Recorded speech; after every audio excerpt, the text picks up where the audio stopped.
Na Alexandra. nossa 60ª tertúlia, que é hoje. Ai, não ouvi dizer. Exatamente, Ora, 60 hoje com um convidado Boa super noite, especial. João. boa Queres... noite, João. Olá, João, É o tudo bem? João, é o João, depois eu conto que é o João. Então, agora sou eu, faço aquela parte da introdução e tu ficas com o Simão para apresentar. É assim, Luís Gomes. Pode ser. Agora, pode ser Alexandra Rua, é o que tu ias dizer agora. Pode ser Alexandra Rua, Saraiva Rua. Eu estou a dizer isto, peço perdão, mas é porque o Luís me chateou no outro dia a dizer que nós nunca dizemos o nosso nome, como se as pessoas soubessem quem nós somos. Por isso é que estamos a brincar com isto do Luís Gomes, Não, Alexandra aqui isto é Rua. uma grande sala de pessoas, mas depois quando eu abro a sala e meto no YouTube, é Ninguém diferente. sabe, como é óbvio, exatamente. Então vamos lá. Hoje, na nossa 60ª tertúlia da Astrosofonia, temos o privilégio de ter o nosso querido Simão Cortês, um amigo, não é? Essa parte é para ti. Mas o que é estes encontros para quem vem do início e para quem está a ver no YouTube mais tarde? São encontros mensais que, à partida, supostamente seriam na primeira quinta-feira de Júpiter, não é? De cada mês, peço perdão, na primeira quinta-feira de dia de Júpiter, em cada mês. Este mês não foi, por causa da Páscoa.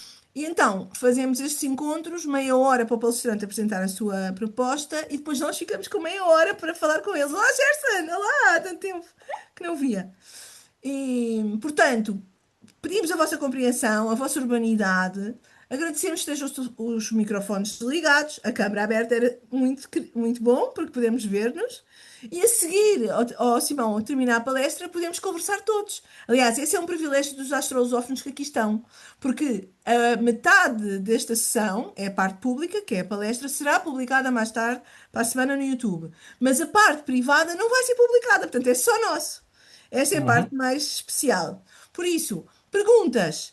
Nós gostamos de ter alguma ordem. Escrevam no chat para a gente se organizar e a ordem de perguntas será respeitada pela ordem de publicação no chat. Disse Isso tudo, não mesmo, é, só, Luís? só falta. Perfeito, só te falta. Olá, tinha que uma visitante agora. Mas só falta dizeres uma coisa, que é, quem quiser estar aqui nesta comunidade e assistir ao vivo, a esta meia hora, e ter depois a parte da tertúlia, para onde é que tem que mandar um e-mail? Para já. Mas vai mandar. astrolusofonia.gmail.com. Muito Ah, fácil. bem. E Mas nada diz? mais fácil, não é? Vou receber todos os meses um e-mail uns diazinhos hoje, uns dias antes da tertúlia, para saberem qual é que vai ser e a que horas é que vai, agora no novo horário, 21h30. É uma com imensa alegria que hoje apresento aqui o Simão Cortês. Tem um significado especial, porque, como já disse, o Simão não é apenas o convidado da Astrosofonia, foi o primeiro a palestrar há 5 anos. E quando este projeto começou em 2021, e pronto, ele abriu o caminho, e pronto, abriu na primeira e vai agora vai abrir um novo ciclo na. Ai, Alexandre, ajuda-me. Como é que diz Ai, 60? 60ª! 60º. 60º, é isso mesmo. E ele veio aqui celebrar connosco este dia com uma bela palestra, com certeza que vai dar. Bem, há muitas histórias para contar do Simão, mas eu não vou contar. Vou sintetizar às coisas que é. Simão é um astrólogo investigador com um trajetório que já passou por Portugal, por Inglaterra e agora está no Do Brasil. É Brasil! verdade, desde 2025, se não me engano. Para aí, Olha, baixa um bocadinho Sim. a câmera, estás só a ver só o bigode. Estás Ah, muito claro, baixinho. o resto não interessa muito, mas agora estou Interessa, só. interessa. E assim, estou melhor. Não, assim também não estou melhor. Sim, Sim, está sim, ótimo. Ora lindão. bem, esse Sim. é que é preciso. Ora, onde é que eu estava? Começou em 2000, já estou desde 2013, está a construir uma carreira sólida, formou-se na CEIA, tal como outras pessoas aqui presentes, venceu o concurso nacional de estudante de astrologia, com o artigo Real e Irreal, Mundos Convergentes. Deixa eu só dizer uma E foi coisa. E ganhou o nosso concurso das Jornadas Astrológicas de também, Outono. é super O importante isso primeiro. também, Alexandre. É sempre bom ele teve também presente nas primeiras jornadas astrológicas. Presente, mas, para falar a verdade, também já teve pelo menos 5 vezes a palestrar. Mas vamos aqui terminar, vamos aqui Eu tenho sintetizar um que. fraquinho pelo Simão, é verdade, é verdade. Exatamente. Então, o Cinemão teve o privilégio de poder ainda estudar em Canterbury com o Geoffrey Cornelius e com a Maggie Hyde. E foi lá que viveu vários anos, como eu já disse. Ao longo da sua carreira tem também tido alguns artigos publicados, como no Astrology Journal do Reino Unido, no Astrolab do Brasil e no Astro.com, que todos nós já fomos lá pelo menos uma vez na vida, mas na verdade vamos lá muito mais. Mas pronto, o mais importante aqui é também dizer que o Simão, desde 2021, fundou o Doranqui, em que eu e a Alexandra também somos alunos, e, é uma escola-projeto onde ensina astrologia, obviamente, a magia astrológica, interpretação de sonhos através também de cursos, e também, além disso, Horária! em doutorado sobre a função revelatória dos sonhos, um tema que investigou durante vários Anos. anos, exatamente. Ó Simão, Pronto, a nunca gente mais já acaba a entendeu tua que o bio. Simão é muito eclético, e à primeira vista, Olha, professor de linguística. Hã? Luís, enquanto terminas, falaste em magia astrológica, eu esqueci-me do meu talismã, eu já volto. Ora, aqui estamos. Então, eu vou continuar a falar sobre ele porque ele conhece ele próprio. Portanto, a formação do cinema é como a gente começou em linguísticas, passou por laboratórios de ciência cognitiva em Harvard e Lisboa, e mais tarde fez o mestrado também em mitocosmologia e sagrado. Bem, mas Diz que ele é a agora promessa portuguesa no mundo e pronto, e é começamos. isso, Tá eu não bem, vou, tá bem. acabou. O tema que nos traz aqui, o que o Simão vai trazer hoje, é um tema muito interessante que é o que é que a astrologia prática do passado significa para o praticante moderno? Isto realmente é uma pergunta tão inquietante desta forma como ao contrário. A mais que era E o que agora é é que... deixa, não é? Deixa para o Mas Simão. deixa para a próxima palestra que ele vai dar, que é o que é que o praticante da astrologia tradicional pensa da moderna. Mas hoje não é isso que ele está aqui a fazer. Portanto, era mais interessante. O que é que a astrologia prática do passado significa para o praticante moderno? Simão, meu grande amigo, palco é teu. Obrigado, Luís, foi maravilhoso. Eu vou admitir, eu não sabia, eu estava confuso, não sabia que era só meia hora. Eu vou tentar, tá? Não Vou faz mal, tentar porque nós fazer. Olha, como hoje estamos a celebrar os 5 anos. Então vá, mais um bocadinho. vou começar. Este projeto, ele começou, foi uma investigação que eu comecei um pouco em 2024, no final de 2024. Eu tenho muito interesse nessa questão, da astrologia prática do passado. Porquê? Eu sou um astrólogo tradicional, né? E mais tradicional do que moderno. Mas há um pequeno problema, que é nós temos muitos livros de aforismos. Isto é o tema que eu vou discutir um pouco hoje convosco. Se eu pedir livros tradicionais, não é? Quase todos da tradição helenística, da tradição árabe, da tradição europeia, são livros de aforismos, de regras interpretativas. Há poucos livros práticos. Não há poucos traduzidos. E na horária, nós temos acesso a uma coisa maravilhosa, que é o Astrologia Cristã, que é o livro do Lilly, que tem centenas de mapas. Então, na horária, nós temos muitos exemplos ricos. Na astrologia natal, é possível estudar anos a fio a tradição sem nunca ver um mapa interpretado. Só ver regras, regras, regras. E eu, de há uns anos para cá, eu criei esta obsessão de encontrar astrólogos antigos e ver o que eles faziam. Também porque eu acho que há coisas nas regras antigas, nos aforismos, que são bizarras, são contraditórias. Eu já vou explorar isso um pouco com alguma literatura. O primeiro autor que eu encontrei é um autor, é o inimigo do Lilly, na verdade. Era o inimigo do Lilly, que era o John Gadbury, que publicou um livro de exemplos de mapas natais, que é mais acessível porque está em inglês. Esse livro é muito baseado num livro deste astrólogo aqui, que é o Cardano, que é um livro que não está traduzido para nenhuma língua moderna. O trabalho que eu fiz foi com ele em latim. O meu latim é mais ou menos. Eu tive 3 anos de latim na escola e o resto é autodidata. Mas com esforço e também porque não é uma linguagem tão obscura, eu tenho feito esse trabalho com o texto no original para tentar entender o que é que o Cardano, que é um grande nome da astrologia, o que é que o Cardano fazia na sua astrologia prática. E eu acho que isto é uma pergunta muito importante. A astrologia tradicional, quando eu comecei há 10 anos atrás na astrologia tradicional, ela era minoritária. Ela era uma coisa estranha. Eu lembro-me de dar cursos no CEIA e de as pessoas se queixarem que eu era tradicional a mais e que era muito chato e tudo isso. Só que hoje em dia mudou. Em parte, eu acho, por causa do Astrology Podcast, do Chris Brennan, que é o maior podcast de astrologia do mundo, de um astrólogo helenista. Eu diria que hoje em dia, a astrologia tradicional, ela ganhou um pedigree muito doido. É assim uma loucura para quem viu o processo. Eu diria até que há uma certa arrogância do tradicionalista hoje em dia por isso, não é? E isso aconteceu. É um processo da última década.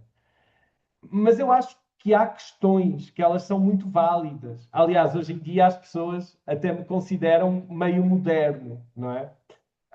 Hoje em dia eu não sou tradicional que chegue, quando antigamente eu era tradicional demais.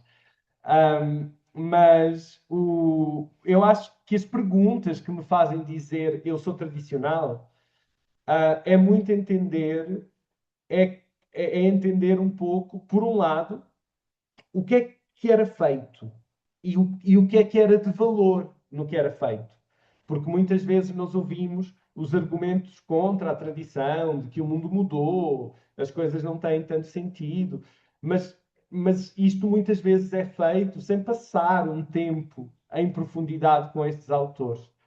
E também tentar entender a questão muito importante para mim do rigor simbólico, que é parte do que é atraente na astrologia tradicional, que é esta coisa de que nem tudo pode querer dizer qualquer coisa, que foi um risco de certas vertentes modernas, que todas as astrologias têm riscos. A tradicional também tem os seus, e eu vou falar disso agora. Eu acho que um dos principais riscos da astrologia tradicional é que ela encontrou textos muito grandes, não é? Que são maioritariamente aforismos. São regras. Se a Lua fizer isto, significa aquilo. Se Mercúrio estiver nesta condição, significa o outro, etc. Isto é verdade para toda a tradição helenística, é verdade em Ptolomeu, é verdade em Valens, é verdade nos árabes, em Sal, em Mashallah, em Abu Mashar, é verdade nos europeus, é verdade no Bonatti, é verdade muito amplamente, são livros de regras.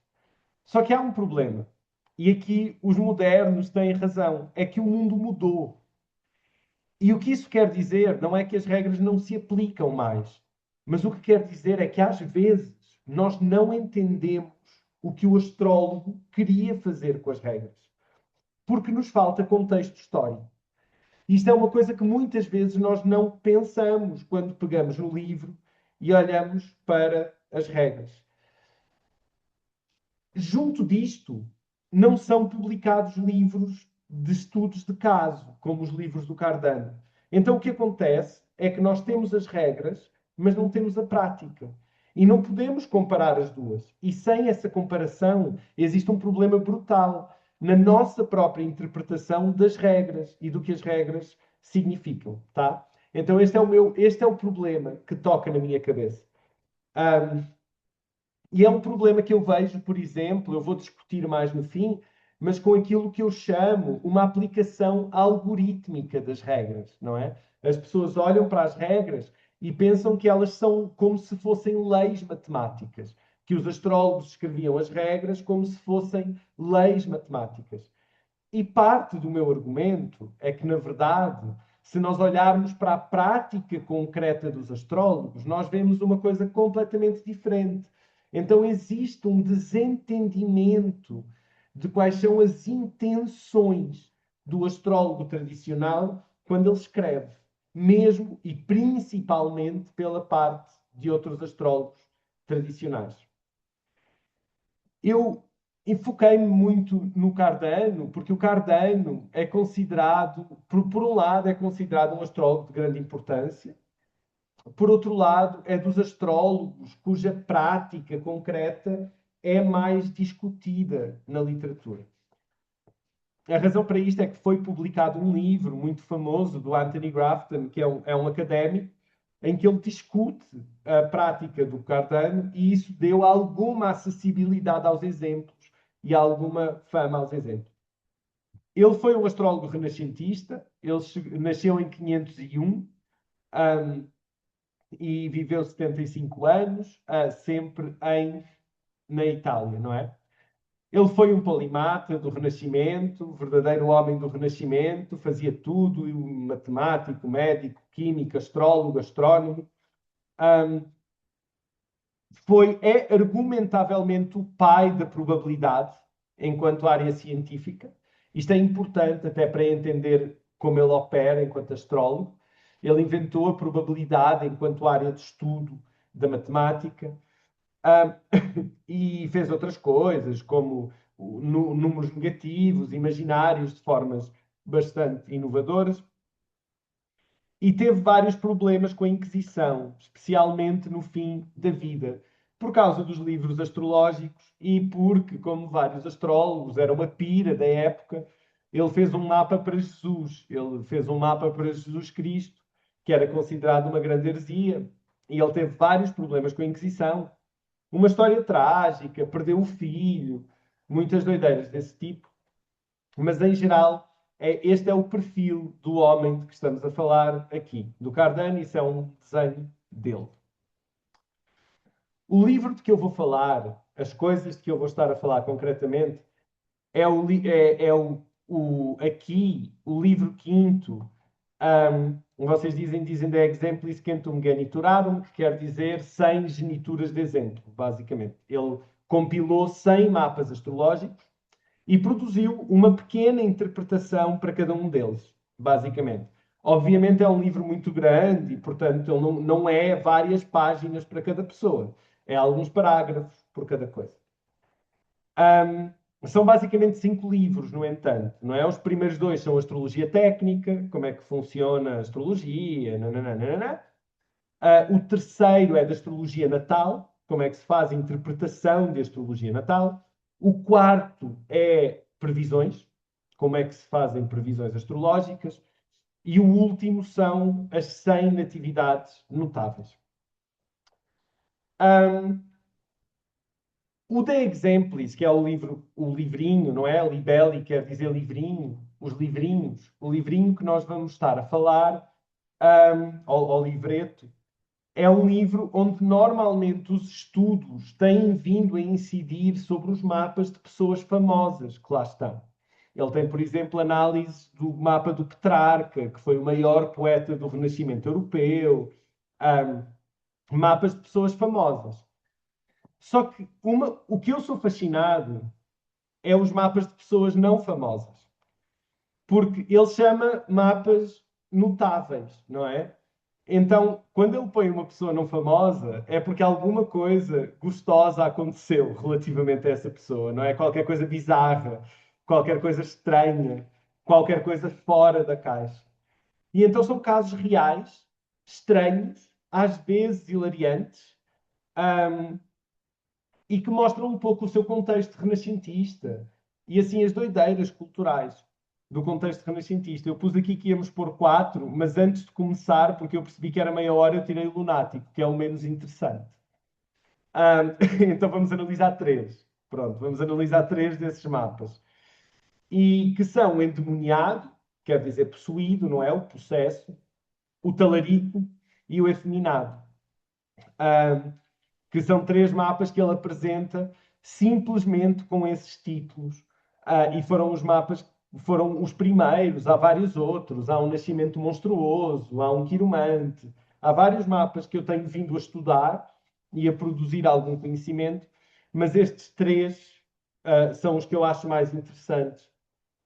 E são mapas que eu já trabalhei bastante, quer no Duranqui, com alunos, e estou agora a escrever um artigo para o Skyscript, para a revista do Skyscript, que é uma revista de astrologia tradicional, sobre eles também. Então, como é uma tertúlia, e não é para eu falar tudo, eu pus o mapa antes da descrição, para nós pensarmos um pouquinho em conjunto e para também imaginarmos o que é que o Cardano anda a fazer na cabeça dele quando ele faz estas coisas. Então temos este mapa, tem aqui os dados, que são dados caso queiram levantar num software moderno, portanto 13 de setembro de 1513, às 6h48 em Pavia, e temos o mapa do processo. Só para dar um último detalhe, os mapas estão em casas iguais, porque esse é o sistema que o Cardano usa no livro. Sistemas de casas é uma coisa que sempre gera debate. Ele era um fã de regiomontanos. Eu acredito que ele usou casas iguais porque ele precisou de levantar 100 mapas à mão e é muito mais fácil calcular o meio do céu, o ascendente e projetar as casas todas a partir daí. É menos trabalho.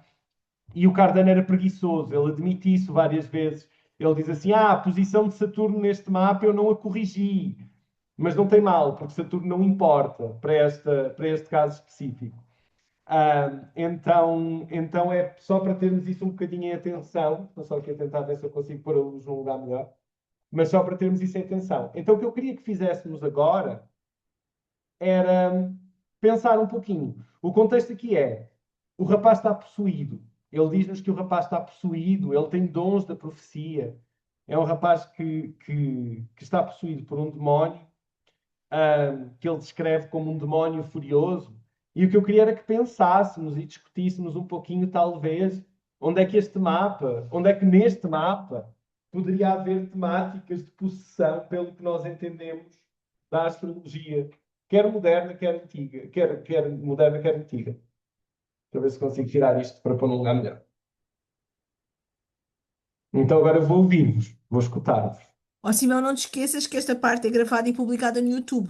Ou seja, qualquer astrosófono que fale, depois fica gravado e publicado. É só para avisar, tá? Ah, está bem. É uma declaração Obrigado. de aceitação tácita do exercício do direito à imagem com consentimento. Tá. Então já sabe. Consegui. Está difícil. Olha, eu já que estou a falar, vou dar uma aposta. Eu acho que é um Marte em Conta. Virgem na 12. Uhum. Maravilhoso. O que é que o Marte faz, além de estar em Virgem na 12? Ele faz um aspecto também. Ah, ok, isso não vi. Vês? Mas vê. Vejo, vejo. Então faz um aspecto. Uhum. Eh, ao, ao meio não. A Lua Oposição Não. com a fica Lua. Com a É a posição. Lua. Lua. Tem oposição à Lua. Muito lindo esse aspecto, né? Lindo. É o contrário Pois de é, a lindo. posição à Lua. Mas já passou, mas É. ok, tudo bem. Não, vai acontecer ainda. A Lua é mais rápida. Ah, exato, é Mas é. verdade. Exatamente. Ó, esses detalhes, exatamente. É. Então a Lua, porquê? A Lua é um dos pontos do mapa chamados elegíacos que representam o corpo, não é? Representam o corpo e a personalidade. Então esse afetar é muito interessante. Boa. Mais alguma ideia em termos de casas, de presenças, por aí fora?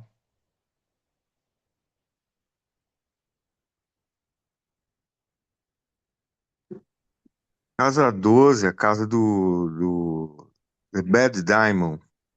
É. É isso, a Casa Doce tem muita coisa, né? A casa do mau espírito, do mau daemon, e tem lá o Sol, que é um outro ponto elegíaco, não é? Nossa. Relevante, E está no grau está lá vinte e também. nove. Eles não tinham tanto essa coisa do grau final, mas sim, com certeza. Boa, ok. Então, em termos, vou mostrar o texto agora, mas eu acho que essas são duas assinaturas muito poderosas do mapa. Eu já cá volto ao mapa, só para ver o que ele diz, para verem também como é fácil apanhar a simbologia que ele colocou. Esse é o texto, eu vou ler, tá? Ele, o nativo, era, portanto, endemoniado, pois antes dele os pais sofriam da sua loucura e Júpiter estava quase exatamente no grau oposto a Saturno. Eu já lá volto. E ambos os luminares cadentes e a lua cheia de luz oposta a Marte e debaixo da Terra. Concordamos, portanto, que ele possuía um demónio furioso, né? O Marte na 12 oposto à Lua é o demónio furioso. E depois ele diz: e porque Mercúrio estava no ascendente em sextil com Vênus e junto da espiga da Virgem, ele predizia o futuro e revelava coisas ocultas. E nesse tipo de atividade era apreciado pelas pessoas. E depois ele faz aqui uma coisa, ele explica só que ele morre, eu não vou ler, ele explica que ele morre e que ele não teve informação astrológica que chegue para entender o que é que o levou à morte, basicamente. Mas ele morre jovem, ele morre com 14 anos, basicamente. Mas aqui, o que é muito interessante no que o Cardano está a fazer é que ele faz o quê? Vou só aqui mudar o coisinho. Então é isso. Nós vimos o Marte na sua oposição com a Lua e vimos o Sol. Ele tem muito interesse, eu vou pôr numa cor diferente, porque é diferente, ele tem muito interesse também nesta oposição. Porquê? Ele fala dos pais, não é? Ele diz que os pais sofriam da sua loucura. O Cardano, ele tinha muito hábito de usar o regente por exaltação também. Então, ele usava tanto o regente da casa, normal de domicílio, mas usava o regente da exaltação. Então, na verdade, para ele, esta oposição ela é representativa da própria tensão dos pais, ou seja, do próprio problema dos pais, que ele diz que já sofriam do mesmo tipo de questão e já sofriam com o mesmo tipo de questão. E é muito impressionante a oposição, realmente. A oposição é mais exata no mapa do Cardano, porque ele não corrigiu a posição de Saturno, na verdade, ele diz isso. Mas é uma oposição muito interessante. Agora, a outra coisa bizarra que eu acho, isto é parte do meu interesse também neste mapa, é o que o Cardano diz a seguir, que é, ele é amado pela comunidade. Ele é amado pelas pessoas à volta porque ele prevê o futuro, não é? Então nós temos a Vênus na 11, regente do ascendente, a senhora do ascendente na 11, em sextil a Mercúrio, que é o profeta, né? Mercúrio tem habilidades proféticas, e que é ele próprio, regente da 12. Ele não diz isso. Mas o Cardano não diz isso, não é? Mas é interessante que no contexto o rapaz ele beneficia-se também da situação dele, seja qual for, porque ele é amado pelo povo e porque ele é amado pelo povo e porque ele tem os dons proféticos que vêm com a situação em que ele está, basicamente. E antes de andarmos, parte da interpretação que eu faço deste mapa, que eu acho importante também dizer, é que como é que eu vou pôr isto? Eu acho as nossas interpretações são muito dependentes do contexto no qual vivemos. E o Cardano vive no que se chamava a Contra-Reforma. É o período mais brutal da caça às bruxas da época, não é? Então a interpretação dele deste mapa, ela é completamente negativa, para dizer a verdade, porque é uma criança com dons proféticos. Mas a verdade também é, eu acho, que o mapa ele é muito mais ambíguo do ponto de vista do que ele conta, porque existe esta relação muito positiva entre o regente da 12 e o regente da 1. Então, e depois eu faço algumas outras reinterpretações do mapa, mas não é tanto o tema da palestra de hoje, então não vou por aí. Mas eu discuto mais no meu blog, eu tenho uma discussão grande deste mapa, se quiserem ver, podem olhar. Mas só para termos uma ideia, só para vos dar uma ideia de como ele analisa a coisa e de como o mapa é visualmente muito impressionante, mesmo para nós aqui temos alguma facilidade em pensar tal qual o Cardano pensava. E daí eu vou passar para o próximo mapa, que é para não passar imenso da hora, que é o mapa do Talarico. Qual é a história do mapa do Talarico? Isto é um mapa de um homem. Eu fui ao engano, para dizer a verdade, porque quando eu encontrei este mapa a primeira vez, o mapa está descrito como. Ui, que é o nome da pessoa, né? Como Baptista Pagani. E isto em latim pode querer dizer batizador do pagão ou batista do pagão. E como o Cardano vivia durante o período colonial, não é? Mesmo depois da chegada às Américas, eu tive esperança que fosse o mapa de um evangelizador que tinha vindo para as Américas evangelizar. Mas não é. O nome dele é só Battista Pagani, que é um nome italiano. Então fui ao engano, mas o Baptista Pagani acabou por ser um mapa muito interessante, porque é o mapa de um homem que vivia um amor secreto com uma mulher casada, nobre. E ele viveu esse amor secreto com a mulher casada. Na verdade, este mapa tem muita coisa interessante que dá para explorar mais, e inclusivamente direções e por aí fora. Mas vamos olhar mais para o nível interpretativo natal. Ele apaixonou-se por uma mulher casada, ele viveu esse grande amor com uma mulher casada, até que ele foi apanhado, ele foi pego pelo, pelo marido, e eles foram os dois mortos. Foram os dois mortos enquanto dormiam na cama, não é? O marido apanhou-os e matou-os aos dois pela espada quando ele dormia na cama. O interesse do Cardano na verdade, é muito menos na parte romântica. Eu sou um romântico e gosto de ver o lado romântico do mapa. Mas o interesse do Cardano é muito mais o da morte violenta e não tanto só o do amor. Mas então, para pensarmos um pouquinho, que sinais é que o mapa tem de morte violenta, de amores proibidos, de todas essas grandes bizarrias que vemos aqui. Talvez ali Marte muito perto da Casa 9. 8, sim, perfeitamente. O regente da Morte casa 8 está na e casa 5. Exatamente. Sim, muito incrível, é verdade também. correto. Mais coisas que podem chamar a atenção. O Saturno estar conjunto a Júpiter exaltado. Boa! Essa assinatura é muito impressionante, né? Isso é uma assinatura para quê? Essa imagem é para quê? Para o exagero. É. E para o E para o próprio. rigor, não é? Não, mas para o próprio Não, amor romântico. amor romântico. Lembrem-se. Lembrem-se que o Cardano, ele ama regente por A exaltação. gente está para a exaltação, exatamente. Porque vai É. buscar Então, o na exagero, verdade, não é? À partida, é. ele busca o exagero com a Ah, exaltação. sim. Então, Neste Uhum. caso, se esse Júpiter rege a casa 12, ele atrairia inimigos ocultos também para Pode essa ser, conjunção? inimigos ocultos e amores secretos também, Amor não Amor secreto, é? exato. Porque ele secreto, está na né? 12. É. E aqui o inimigo oculto é o marido, não é? É. É bem óbvio.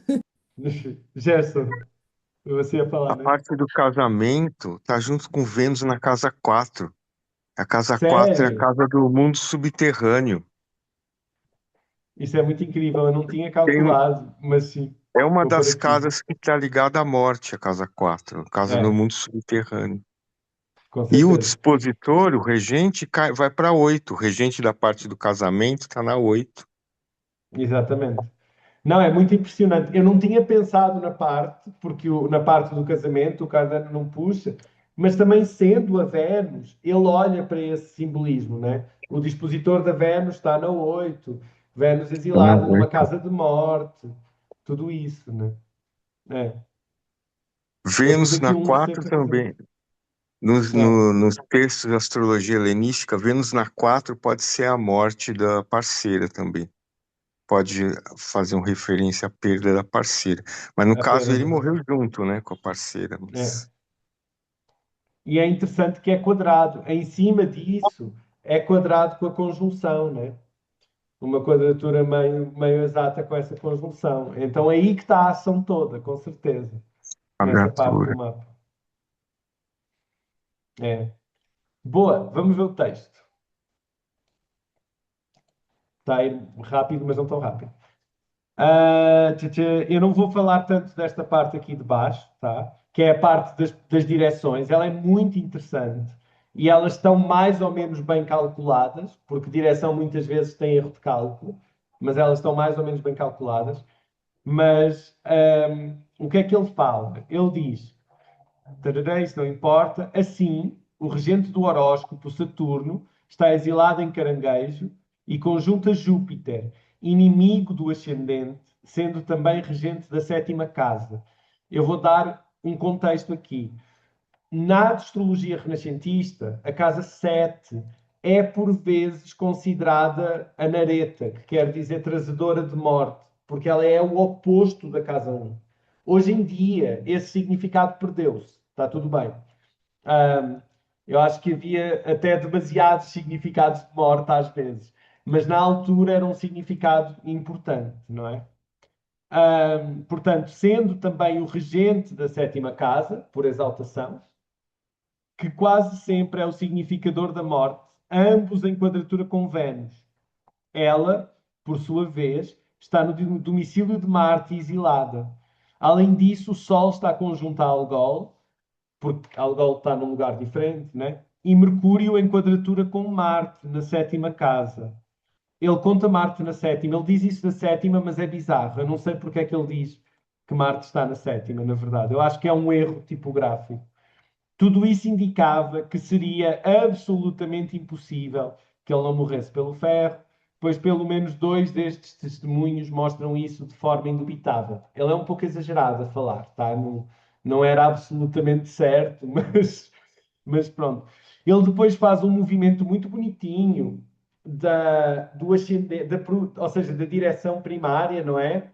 Quando existe a aplicação do Marte e do Mercúrio ao mesmo tempo ao ascendente por quadratura. Mas a que fica mesmo perfeita, porque Marte e Mercúrio estão longe ainda, a que fica mesmo perfeita é a de, Marte. É a de Marte que fica mesmo perfeita. E depois ele olha para o retorno solar também e mostra isso. Vê vários testemunhos do retorno solar, que eu não trouxe porque era muita coisa. E diz, ele foi encontrado na cama à meia-noite com a mulher por quem era perdidamente apaixonado.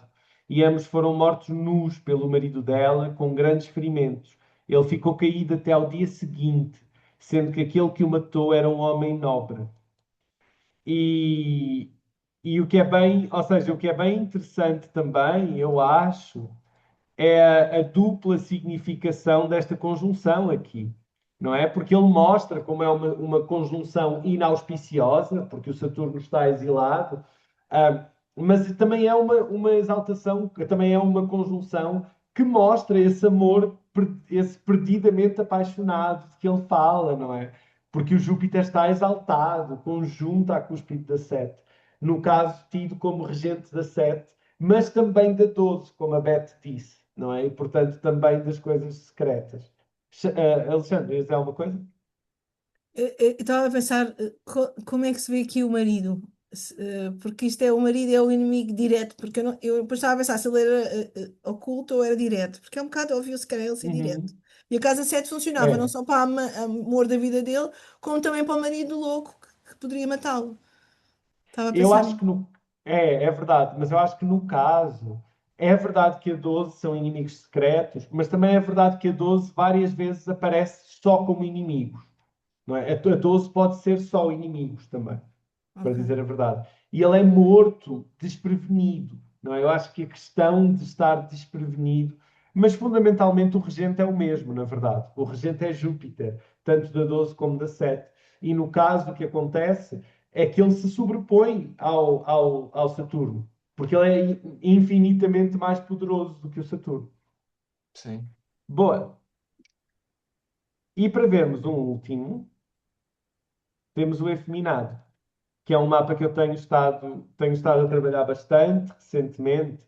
Um, É um mapa, não é fácil saber o que o Cardano quer dizer como efeminado.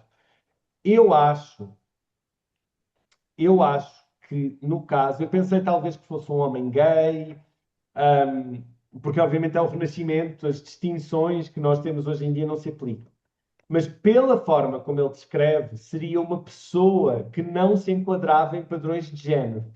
Ou podia ser uma pessoa que hoje nós chamamos ou trans, ou algo do género. É a ideia que eu tenho, pelo que ele diz, e pelas evidências que ele usa do próprio mapa. a ideia que meio que fica, tá? Então é um mapa muito interessante, nós já vamos ver, pela maneira como ele fala, mas é um mapa que tem um certo moralismo também, como todos eles são mapas que vêm de um contexto muito católico. Ahm, mas vamos pensar um pouquinho, que coisas é que o mapa pode mostrar para dissidência, não é? Desse ponto de vista, dissidência na forma de ser, dissidência na sexualidade, na expressão de género, tudo isso.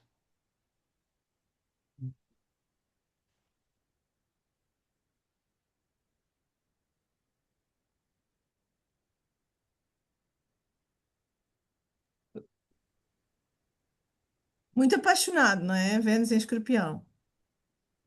Mas Então, Não, antes sim, pelo isso é muito contrário. bom. Pode ser, não sei. Mas a Vênus em Escorpião, sim, a Vênus em Escorpião é uma marca de dissidência sexual e É, de género, não é? é porque a Vênus Acho está que aflita.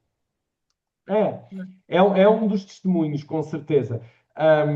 Eu acho, ou seja, é muito interessante porque essa ideia, muitas coisas que são descritas assim na Sim, e tradição, como está ali a elas fazer são aceitas, não é? uma quadratura, ou vai fazer Está a fazer, não é horária, não o precisa de Não, Júpiter. ser não entra, afirmativo. exatamente, sim, mas o que é de Júpiter, ou seja, o regente do ascendente, que a Júpiter está na 12, ok, ou seja, é alguma coisa oculta, o que é que está oculto? Se tens a quadratura com a Vênus, é uma coisa escondida, é uma coisa hum, diferente, no mínimo, não é? Porque tens Uhum, Júpiter em Aquário, não é? Ou seja, uhum. diferente, ou seja, expandir o diferente, mas está escondido. E é o regente por Boa. exaltação do ascendente, não é? Uhum. Olha, a Exatamente. Beth também quer falar. Beth, não. Eu percebi a pessoa como passional, apaixonada com Júpiter, Vênus e afetado com a Lua, Marte no descendente. Uma pessoa Certo. que fala muito do que sente e de maneira, até mesmo sendo em Virgem, talvez detalhes picantes da vida dele mesmo. E isso Uau. assombraria aquele tempo, né? Então, a pessoa Aham, que não consegue ficar com a língua presa, Sem filtro, né, Beth? Sem uhum. filtro. Muito sem fio. incrível. Mais alguém quer fazer um comentário? E o regente dessa Lua Marte na 8. Boa, é verdade, não é? Então, Uhul. eu vou fazer um comentáriozinho aqui antes de partirmos, mas eu já trabalhei com estes mapas em várias circunstâncias, né, com grupos de pessoas, e normalmente o que é mais interessante é que toda a gente vê ou seja, toda a gente vê o que o Cardano viu. Isso é importante para o meu argumento no fim. Mesmo quem é de uma inclinação mais moderna tem tendência a pegar a maioria das assinaturas que o Cardano considera mais importantes. Então vejam essa doideira. O que é que ele diz? Não vês aqui que Marte, ele aqui tem essa coisa do signo feminino, não é? Que Marte e Vênus estão em signos do sexo oposto. Não vês aqui que Marte, que é o senhor da virilidade, está num signo feminino e conjunto à Lua no ângulo ocidental. Portanto, a assinatura que a Beth identificou foi identificada por ele, para começar. E que o regente do ascendente cai no signo de Escorpião, portanto, Vênus, que foi a que a Alexandra identificou. Né? E de onde é que ele vai? Isso já não admite dúvida razoável. E aí o que o Luís disse, exceto pelo facto de Júpiter, estando em quadratura com ela, poderia ajudar, mas está debilitado no signo de Saturno e, portanto, nada a fazer. Depois ele diz: é evidente, no entanto, que ele sem dúvida morrerá de uma má morte. Ainda não morreu, mas esteve, no entanto, em perigos extremos como consequência necessária de maus costumes, mas, no entanto, sem ser capturado, porque Saturno está ausente. A parte mais interessante deste mapa para mim é esta, da perspectiva crítica perante estes mapas, porque ele diz assim: morrerá por uma revolução, não apenas por uma direção, já que o mapa natal está livre de más radiações. Ou seja, o que é que ele quer dizer? O que ele quer dizer é que o Saturno aqui, ele não afeta negativo. O Saturno é um trazedor de morte neste mapa. É a Nareta, está na 8, né? É um maléfico na 8. Mas o Saturno, como maléfico na 8, ele não afeta nada particularmente. O Saturno faz o quê? Ele faz trígono ao Júpiter, ele não vê isto, ele não vê isto. Então, na verdade, ele está longe do Sol. Então, na verdade, o Saturno, como o planeta mais maléfico, está pouco configurado. Então, na verdade, isto é um mapa sem grandes testemunhos de morte violenta, né?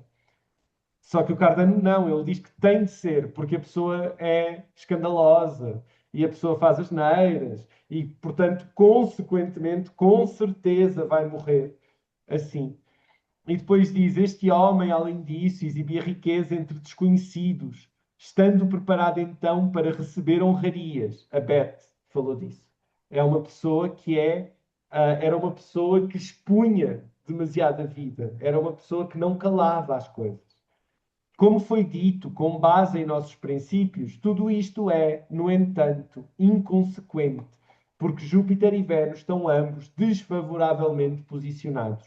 Ou seja, ele exibe riquezas, ou a pessoa exibe riquezas que não tem, na esperança de conseguir mais riquezas, mas é inútil porque Júpiter e Vênus estão mal posicionados. E na sua vida ocorrerão infinitos inconvenientes e ouvirá coisas terríveis. Pois a Lua, estando na 7 com Marte, passou por todas essas coisas, mas nunca encontrará fim para tantos infortúnios. Contudo, foi instruído e viveu dos benefícios da Igreja, já que a Lua está infeliz e Vênus em exílio, na 9ª casa, arderão, ou arderá, em todos os vícios da luxúria.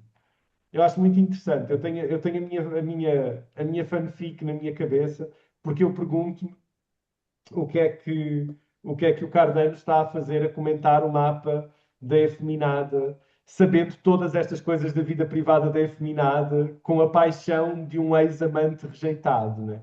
Mas é a fanfic da minha cabeça, porque há quase uma raiva aqui, né? Ele vai arder nos vícios da luxúria, vai Sim, perder, nananã, vai tudo correr pode ser mal, duas vai ser... coisas, ou isso, porque já entramos aqui um bocadinho na maionese, Estou a ele brincar, era, sim.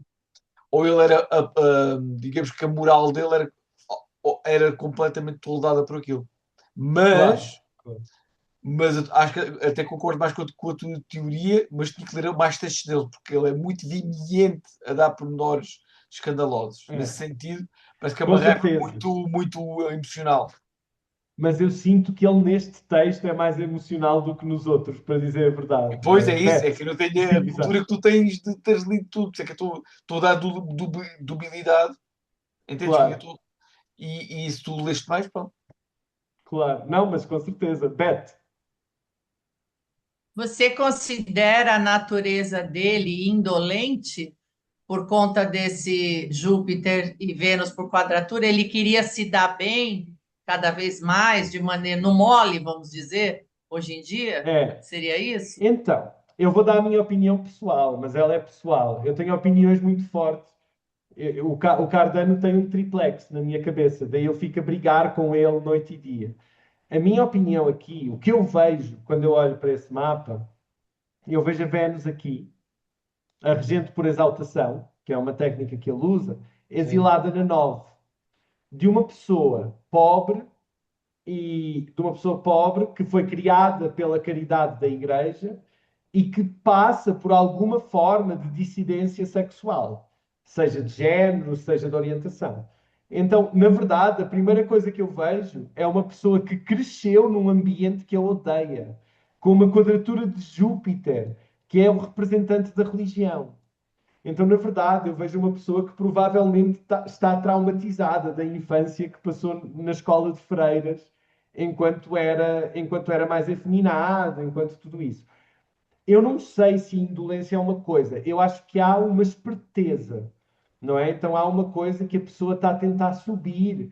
E aquilo que eu acho que acontece é muitas vezes, quando estas pessoas eram pobres e excluídas ainda hoje, muitas vezes há recurso à prostituição. E eu acho que isso é insinuado pelo que o Cardano diz, não é? Ele não diz exatamente, mas ele fala desta coisa da pessoa tentar se rodear de pessoas mais ricas parece quase um garoto de programa, um acompanhante de luxo, uma coisa assim, nas entrelinhas, eu acho. E eu acho que isso aí é essa tensão Júpiter-Vênus. Eu não sei, eu não sei se eu não tenho a certeza da indolência, é por isso que eu estou dizendo. Mas eu acho que há um espectro aqui em que parece mais ou menos claro que esta é uma pessoa que ela é dissidente, ela não quer caber nos moldes, então provavelmente ela não quer trabalhar também. É o que eu acho. Acho que há uma coisa. Mas eu acho a assinatura do Júpiter-Vênus muito, muito impressionante, né? Ah, precisamente por causa desse trauma religioso e tudo isso. Beth, Essa lua rege a casa 5 e está com é, Marte. Então, os é, desejos dele se tornavam públicos pela própria boca. é, A postura também, né? com certeza. Eu acho que Interessante, sim. viu? Muito interessante. Muito lindo, né? Eu gosto, e para mim é tudo bizarro pensar nisto a acontecer nos 1500, né? Estes mapas, estes interesses. Cada E é claro, é, perdão, alguém ia falar, não? Tá. E para mim, parte do interesse, eu faço um pouco esse trabalho também, ainda não escrevi sobre este mapa, mas alguma das coisas que eu faço, por exemplo, no meu blog, é reinterpretação também, não é oferecer leituras alternativas, brigar direto com o Cardano e tudo isso. Mas como eu disse, hoje o tema é um pouquinho, o tema é um pouquinho outro. Então já vamos estar a concluir, eu já passei, já estourei o tempo imensamente. Agora, Fica algumas. tranquilo. Tá. Há algumas coisas que eu acho muito importantes para o astrólogo, para entender algumas coisas. Ahm, a primeira coisa que eu acho muito importante é que todos nós, de uma forma relativamente sensível e fácil, encontramos as assinaturas relevantes que o Cardano usa.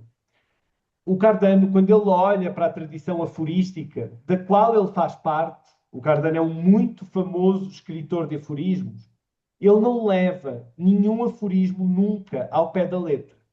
Inclusivamente, o livro que eu falei, do Anthony Grafton, é um livro em que ele faz essa crítica. Ele diz o Cardano escreve os aforismos e não faz igual na prática. E eu estou convencido de que isto era o padrão da astrologia antiga. Eu tenho muitas dúvidas que fosse diferente. Porquê? Todo o astrólogo tradicional que deixou exemplos faz isto. Lilly faz isto, Gadbury faz isto, Cardano faz isto, Luca Gauric faz isto. E, e o que é interessante é que muitas vezes estes astrólogos eles são criticados até por astrólogos tradicionais. Eu vejo muita gente criticando o Lilly, que ele não sabe horário de verdade, nananana, porque o Lilly desvia muitas vezes das regras que ele próprio escreve, tá? Então, isto é uma coisa a ter em mente. A prática, ela aparece sempre como menos sofisticada do que a teoria. Isto é uma característica inerente de toda a astrologia histórica que nos cega. Ok? Eu acho que isto é muito importante quando nós pesamos qual a importância a dar, qual a importância a dar aos aforismos e como tratá-los, tá? Em todos os casos concretos, a prática é muito mais simples do que a teoria. A outra coisa que o Cardano não faz é ele não procura significados exaustivos do mapa. Ele procura assinaturas. Para quem faz horária, isto é muito mais parecido com horário. O Cardano está interessado em ver uma coisa no mapa e ele não vê o mapa exaustivamente. Ele diz: não, olha, aqui o que importa é Marte e a Lua em Virgem. Aqui o que importa é Marte oposto à Lua na casa 12. Por aí fora, tá? E por um lado, pronto, enquanto que eu percebo que isto que eu estou a dizer tem a ver com o formato do livro, porque ele não ia escrever tanto, mesmo em análises mais compridas, há um trabalho que eu faço como a análise comprida do Lilly, por exemplo, tudo isso, mesmo nesses exemplos, isto mantém-se. A prática é mais simples que o aforismo e a prática nunca é exaustiva. Ela disseca e ela procura o significado em lugares concretos. Pronto. Então, acho que uma parte a pensar, isto é um trabalho que tem sido desenvolvido muito pela Dorian Greenbaum, que é uma estudiosa da astrologia helenística, e pelo Jeffrey Cornelius, que agora já não está entre nós, que é tentar entender porque é que os aforismos são tão complexos e a análise tende à simplicidade. E vale a pena pensar que o Cardano era um grande matemático.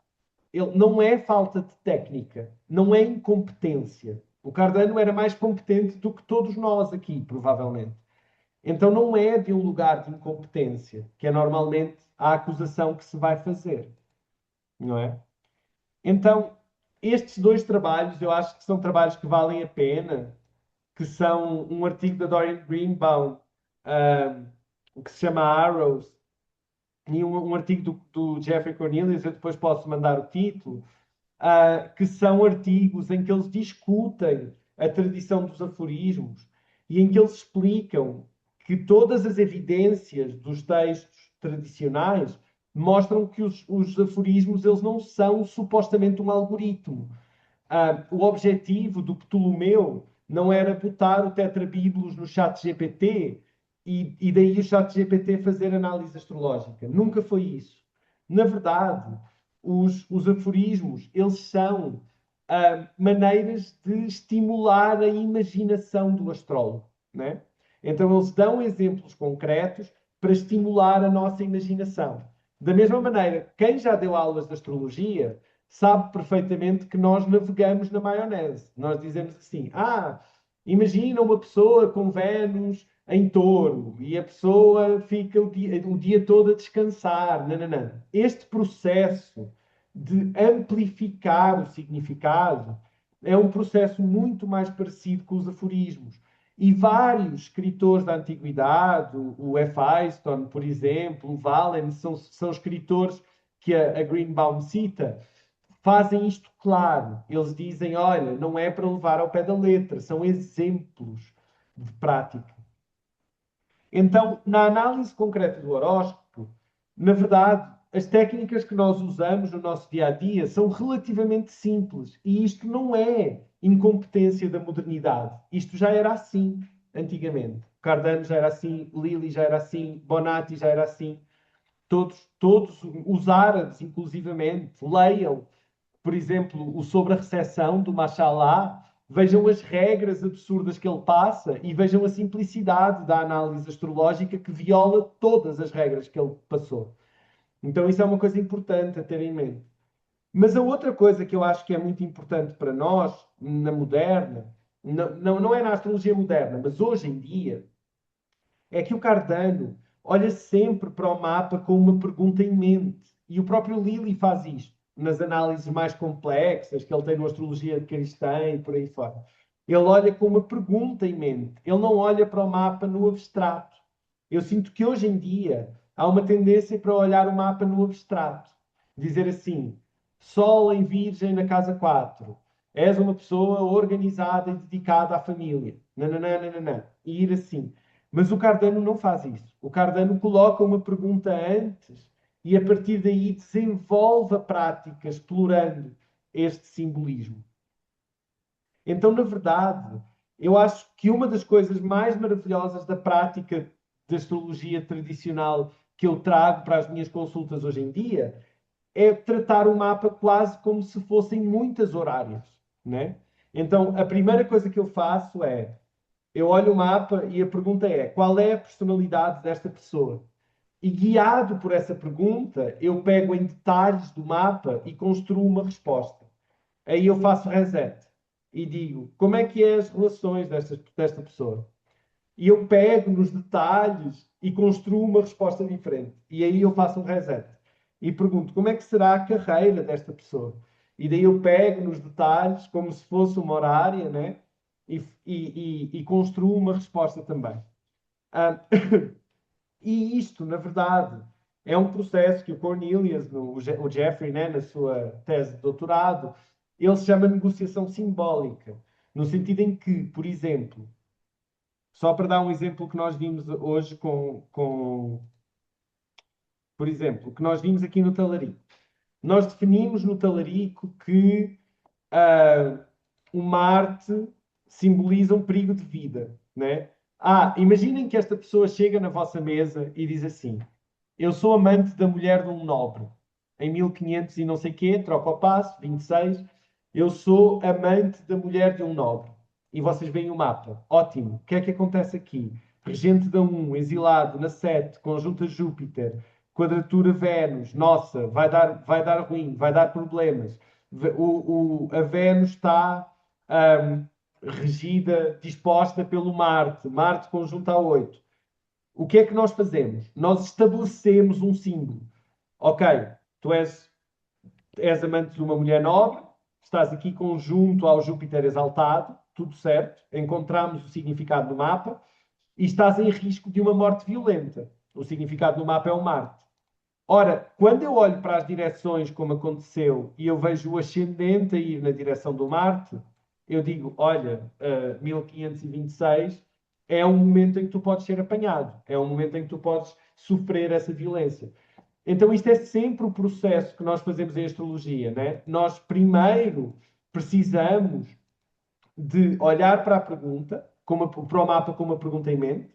A partir daí, precisamos de encontrar onde no mapa está essa resposta, e depois de fazermos esse processo, é que nós conseguimos, é que nós vamos conseguir realmente, por exemplo, fazer previsões, ou fazer inferências, ou dizer não, o resultado disso vai ser bom, ou o resultado disso vai ser inauspicioso, e por aí fora.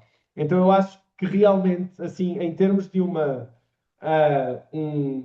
pepita de ouro bem simples e bem curta do que estivemos a falar, eu acho que a pepita de ouro é levar esta pergunta quando abordamos o mapa, ou perguntas, não é? Mas ver o mapa como tendo lâminas, camadas, que nem uma cebola, que responde a perguntas que nós colocamos de uma maneira muito mais direta e tecnicamente relativamente simples, porque isso sim, na verdade, é um sinal muito óbvio da maioria da nossa tradição, da maioria da nossa história. Pronto, deixem só ver, eu acho que era isto. Era maravilhoso. Isto era a minha parte da apresentação. Eu vou só vou fazer a minha publicidade muito, muito desavergonhada. Dizer que se gostaste do meu trabalho, experimenta juntar-te ao Duranqui. Nós temos aulas semanais. Ahm, Grupos de discussão, é barato porque é grupos de discussão, não são formações, não é? Não forma a pessoa. Mas, por exemplo, todo este trabalho foi lá feito em grupo. Discutimos vários mapas do Cardano e fazemos várias outras coisas com temas diferentes. Agora estamos num mergulho profundo da parte de previsão da astrologia cristã, das direções primárias e das técnicas de previsão, usando os mapas dos participantes. Super barato, 15 euros ou cerca de 95 reais por mês. E se usarem esse cupom, podem ter 20% de desconto na versão anual. E é isso. É a minha publicidade vergonhosa.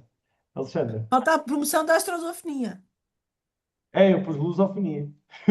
Ah, está bem. Deixa só ver se... e eu pus aqui, os dois textos que eu disse, que valem muito a pena, é este da Greenbaum e este do Jeffrey. O do Jeffrey chama-se Interpretando as Interpretações, os aforismos na prática dos astrólogos renascentistas, e o da Greenbaum chama-se Flechas, Apontar e Adivinhação, Astrologia como uma Arte Estocástica. E são dois artigos maravilhosos. O do Jeffrey é um pouquinho pesado demais, ele é a pessoa mais saturnina que já viveu neste mundo. O da Greenbaum é bem mais fácil de ler, se quiserem. Boa. E terminaste. Terminei. Maravilhoso. Muito Continua, obrigada, Luís. foi maravilhoso. Ai, É... Foi tão muito bom que até me obrigado. esqueci de ver as entradas. Obrigada, Simão. Luís, e Obrigado, agora é a eu. parte que mais divertida, não é? Quer dizer, eu adorei esta Pois é. parte. Foi Bem, este divertida. aqui teve um bónus, porque até foi bom o que o Simão fez, porque assim começam a perceber o que é que se pode passar agora na próxima meia hora, Exatamente, 20 vamos brincar minutinhos, agora. que é falarmos uns com os outros, discutirmos, mas em privado, obviamente, como se estivéssemos numa pequena sala, todos juntos aqui neste retângulozinho. Portanto, se quiserem estar cá presente para uma próxima tertúlia, a 61ª, por exemplo, o que é que tem que fazer, Alexandre? enviar um e-mail a dizer adorava ser membro da Astrolosofonia para o e-mail. astrolosofonia@gmail.com, que eu vou meter aqui. Pá! Fica aqui alguns. Obrigado. Lindo. Obrigada, Simão, e vamos Obrigado, embora para a Simão. privada. Obrigada. Corta. E pronto, aqui estamos na parte Muito mais gira. obrigado, Simão. Obrigado a todas as pessoas presentes. Obrigado eu. E meus amigos, minhas amigas, quem quiser fazer perguntas, está aberto agora. Vou acender a luz. Alguém escreveu aqui?